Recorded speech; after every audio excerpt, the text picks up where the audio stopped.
Madam President. Senator from New Mexico. Thank you, Madam President, for the recognition. And let me also, as my other colleagues have done here, thank Senator Whitehouse for his leadership on climate change and global warming and the work that he's done in that area. I was also part with Senator Coons of the Paris 10 that went to Paris and did everything we could to let the rest of the countries in the world and their representatives know, as Senator Coons knows very well, that we were in this for the long haul, and we were going to make sure that it happened, that the United States would continue with all the good policies that have been put in place.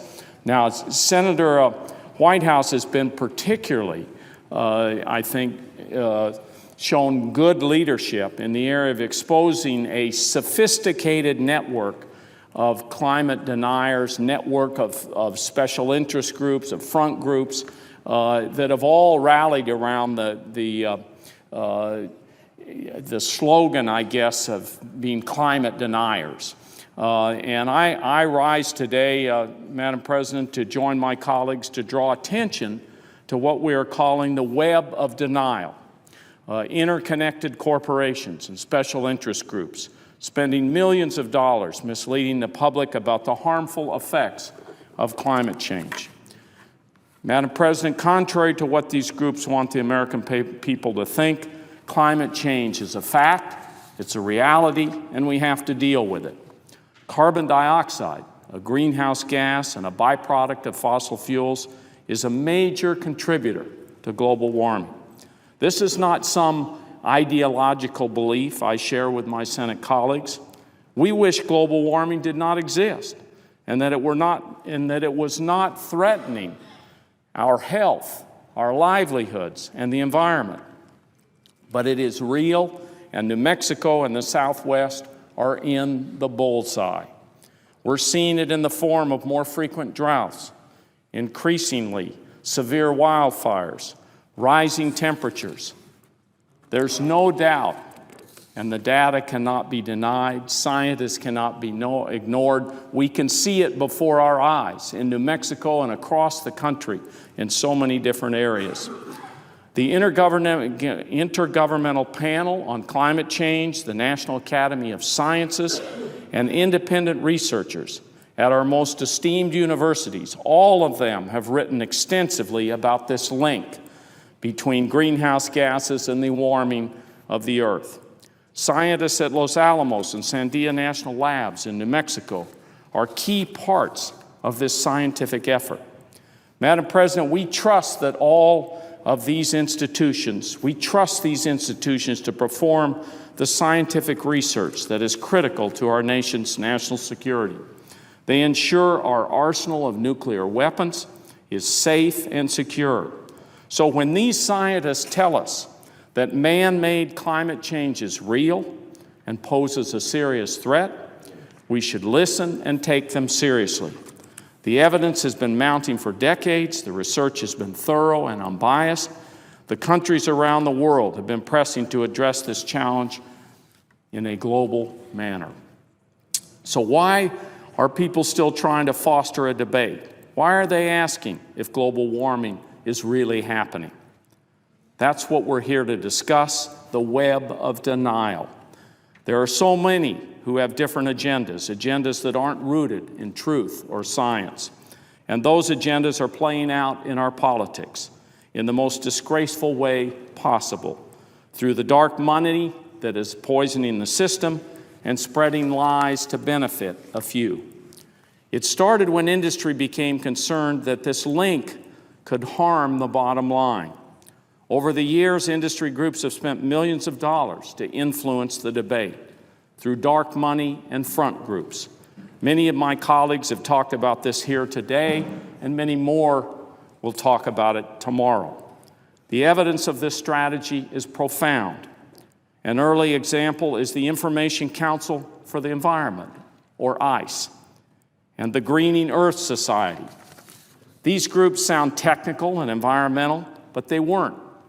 They were cooked up in the boardrooms of the fossil fuel industry executives people who put profits over public health. They were designed after focus groups and market data convinced them that the public trusted scientists more than politicians and more than political activists, and certainly more than industry press people. These groups, founded by the Western Fuels Association, aimed to shape the global warming discussion. This was at a crucial time in the early 1990s as the world was gathering in Rio and Kyoto to hammer out agreements and tackle the problem. ICE ran several print and radio advertisements asking, and I quote a couple of those key phrases here, "If the earth is getting warmer, why is Kentucky getting cooler?" Another quote, "If the earth is getting warmer, why is the frost line moving south?" And another, "Who told you the earth was warming? Chicken Little? And how much are you willing to pay to solve a problem that may not exist?" These questions and claims were misleading and false, but they helped to stir up the public that was looking to trust independent scientists and analysts, not industry front groups. Even more concerning, Madam President, is the way global warming deniers have refocused their strategies at discrediting scientists and researchers. We have seen a terrible trend here. As the public has become more aware of these front groups, they have changed their tact. Now they are working to discredit and disavow the credible scientists that are out there, charging that scientists have hidden agendas, more research dollars, and more federal funding. I find this absurd and ominous. Madam President, the Intergovernmental Panel on Climate Change, the National Academy of Sciences, university researchers, their funding is transparent. The money is there for the public to see. None of these folks are getting rich. They don't have profits to protect. They are providing the public with data and with research. And it's getting harder and harder to stop these outside groups from spreading their smear campaigns. These groups have an interest in making sure Congress never gets anything done to prevent climate change. And they are using our broken campaign finance system as a tool to keep it that way. We used to have sensible laws on campaign finance. We used to have an enforcement agency, a watchdog over the federal finance system.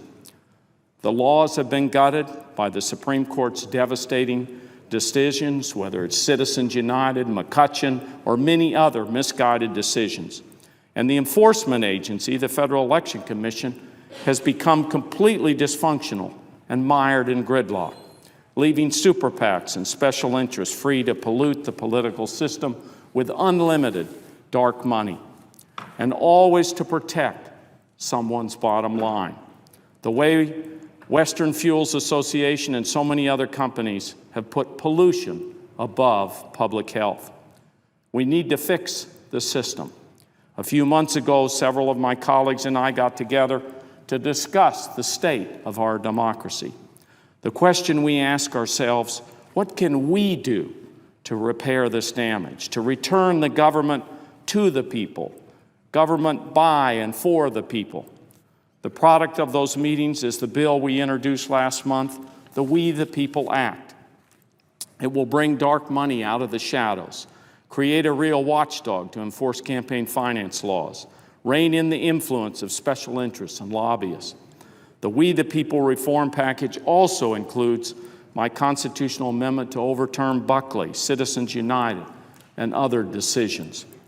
It will allow Congress and the states to enact real reforms, to get the flood of money out of our political system, laws that 5 conservative justices on the Supreme Court can't overturn.